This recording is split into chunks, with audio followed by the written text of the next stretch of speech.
இன்றைய தினம் பாண்டியன் ஸ்டோர் சீரியலில் வந்து பார்த்தீங்கன்னா ராஜி கதிரை பார்த்து நாம மாமாவுக்கு பணத்தை திருப்பி கொடுக்கணுமெல்லோ லோன் கேட்கலாமான்னு கேட்கிறார்.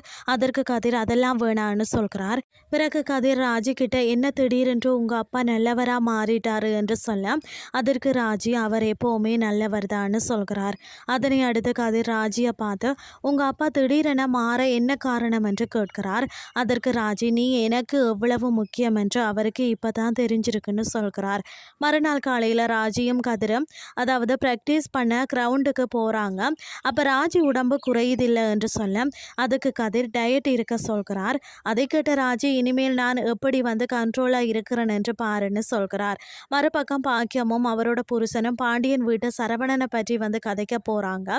அப்போ பாக்கியம் நம்ம பொண்ணை கழட்டி விட்டுட்டு இன்னொரு பொண்ணை கூட வந்து சுத்துவான், அவன்கிட்ட வந்து சமாதானமாக எல்லாம் கதைக்கலாம் அப்படின்னு சொல்லி கோபமாக பேசுகிறார். அதற்கு மயிலோட அப்பா இது அவளோட வாழ்க்கை சம்பந்தப்பட்ட விஷயம், நிதானமாக தான் வந்து முடிவெடுக்கணும்னு சொல்கிறார். அதனை அடுத்து பாக்கியத்தை பார்த்த உடனே கோமதி நீங்க இதுக்கு எங்க வந்தீங்க என்று கோபமாக கேட்கிறார். பிறகு கதிரும் உங்களால ஒரு தடவை நடந்ததையெல்லாம் போதாதான் மறுபடியும் பிரச்சனை பண்ண வந்திருக்கீங்களா என்று கேட்கிறார். அதனை அடுத்து பாண்டியன் எதுவாக இருந்தாலும் கோர்ட்டில் வந்து பேசுங்க, இங்க ஒன்றும் பேச வேணான்னு சொல்கிறார். அதை கேட்ட மயிலோட அப்பா சரவணன் இன்னொரு பொண்ணு கூட கதைச்சு கொண்டிருக்கிறதா வீடியோவை காட்டுகிறார். இதுதான் இன்றைய நாளுக்கான எபிசோட்.